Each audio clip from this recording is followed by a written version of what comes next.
മറ്റൊരു മനുഷ്യൻ്റെ മാംസം ഭക്ഷിക്കുക അഥവാ നരഭോജനം എന്ന് കേൾക്കുമ്പോൾ തന്നെ നമുക്ക് ഭയം തോന്നും.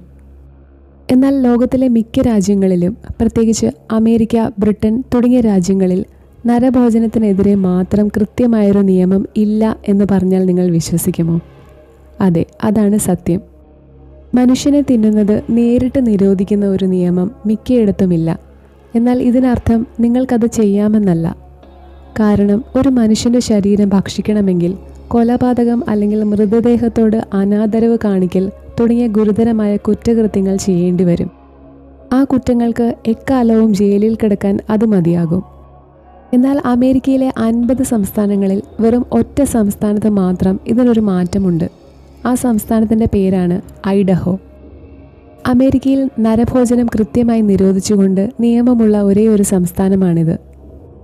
1990കളിലാണ് ഐഡഹോ ഈ വിചിത്രമായ നിയമം പാസാക്കിയത്.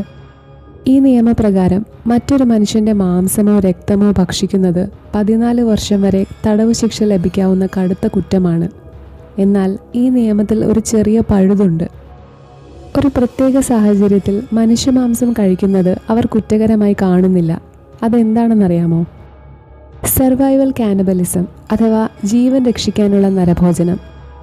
അതായത്, നിങ്ങളൊരു മഞ്ഞുമലയിലോ ഒറ്റപ്പെട്ട കാട്ടിലോ കുടുങ്ങിപ്പോയി എന്ന് കരുതുക. നിങ്ങളുടെ കയ്യിൽ ഭക്ഷണമോ വെള്ളമോ ഒന്നുമില്ല. നിങ്ങളുടെ ജീവൻ അപകടത്തിലാണ്. അത്തരം ഒരു അങ്ങേയറ്റത്തെ സാഹചര്യത്തിൽ ജീവൻ നിലനിർത്താൻ വേറെ ഒരു വഴിയുമില്ലെങ്കിൽ മാത്രം മനുഷ്യമാംസം കഴിക്കുന്നതിനെ ഐഡഹോയിലെ നിയമം കുറ്റവിമുക്തമാക്കുന്നു.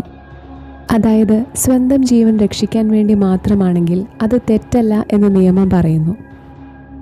സമൂഹത്തിൽ ഇത്തരം വിചിത്രമായ ആചാരങ്ങൾ കടന്നു വരുമോ എന്ന ഭയം കൊണ്ടാണ് 1990-ൽ ഐഡഹോ ഈ നിയമം കൊണ്ടുവന്നത്.